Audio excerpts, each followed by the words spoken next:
Good evening. My name is Henry Cavill and I play Geralt of Rivia in Netflix's new series, The Witcher. I'm here to take you back to where we first met The Witcher, this book, The Last Wish. Let's begin, shall we? As usual, cats and children noticed him first. A striped tomcat sleeping on a sun-warmed stack of wood shuddered, raised his round head, pulled back his ears, hissed, and bolted off into the nettles. 3-year-old Dragomir, Fisherman Trigla's son, who was sitting on the hut's threshold, doing his best to make dirtier an already dirty shirt, started to scream as he fixed his tearful eyes on the passing rider. The Witcher rode slowly, without trying to overtake the hay cart obstructing the road. A laden donkey trotted behind him, stretching its neck and constantly pulling the cord tied to the Witcher's pommel tight.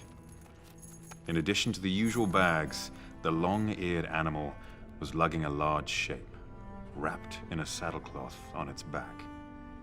The gray-white flanks of the ass were covered with black streaks of dried blood.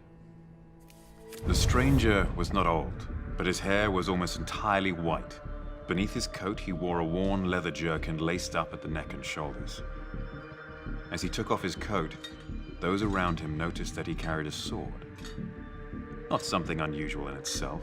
Nearly every man in Wizim carried a weapon, but no one carried a sword strapped to his back as if it were a bow or a quiver. The stranger did not sit at the table with the few other guests.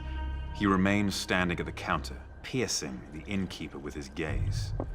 He drew from the tankard.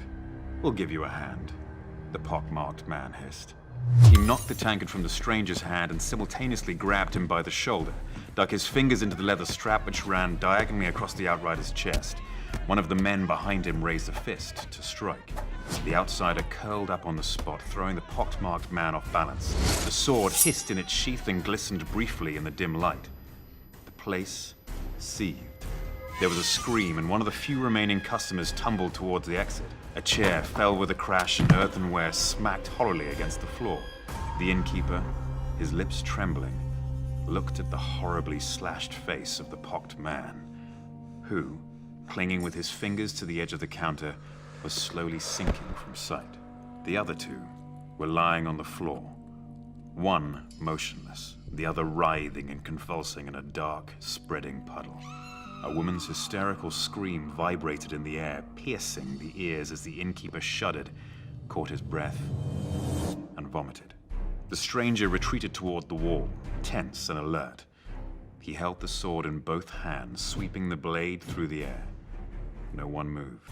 Terror, like cold mud, was clear on their faces, paralyzing limbs and blocking throats.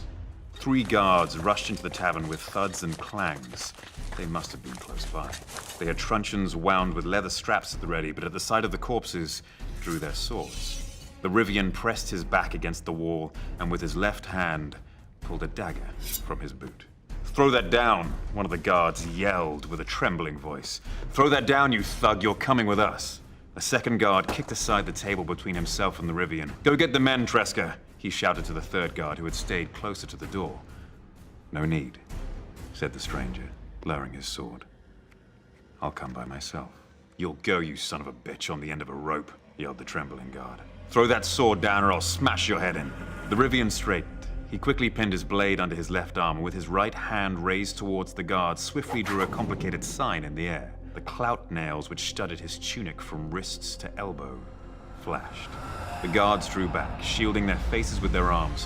One of the customers sprang up while another darted to the door. The woman screamed again, wild and ear-splitting. "I'll come by myself," repeated the stranger in his resounding, metallic voice. "And the 3 of you will go in front of me. Take me to the Castellan. I don't know the way." "Yes, sir," mumbled the guard, dropping his head. He made towards the exit, looking around tentatively. The other 2 guards followed him out backward, hastily. The stranger followed in their tracks, sheathing his sword and dagger. As they passed the tables, the remaining customers hid their faces from the dangerous stranger. And there you have it. It's not easy being a Witcher. Trust me, I don't know. You'd think people would be a little more grateful when you save them from monsters. Thank you for joining me for this reading. But as you know, Geralt's adventure is just beginning.